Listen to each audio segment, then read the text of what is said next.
రైతుల గురించి ఇప్పుడు మీరు చూశారు పంచాంగాలు. టీటీడీ పంచాంగం వచ్చింది, పక్కనే రైతు పంచాంగం వచ్చింది, పక్కనే హార్టికల్చర్ పంచాంగం వచ్చింది. ఇవి చూసినప్పుడు రాబోయే రోజుల్లో వివిధ రకాలైనటువంటి మనం చేసే పనులు కూడా మన నాగరికతను అనుసంధానం చేసుకుంటూ సంస్కృతి సాంప్రదాయాల్ని అనుసంధానం చేసుకుంటూ ముందుకు పోయే పరిస్థితికి వస్తున్నాం. ఈ ప్రభుత్వం ఎన్డీఏ ప్రభుత్వం మీరు ఒకటే గుర్తుపెట్టుకోవాలి.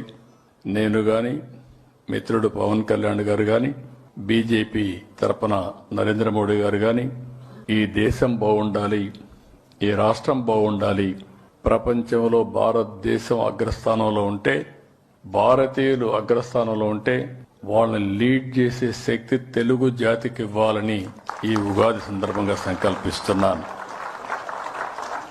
ఈ ఉగాదిని అన్ని జిల్లాల్లో చేస్తున్నాం. ఢిల్లీలో ఏపీ భవన్లో చేస్తున్నాం. ఇంకొక పక్కన చెన్నైలో పొట్టి శ్రీరాములు మెమోరియల్ ట్రస్ట్ లో కూడా అధికారికంగా ప్రకటిస్తున్నాం.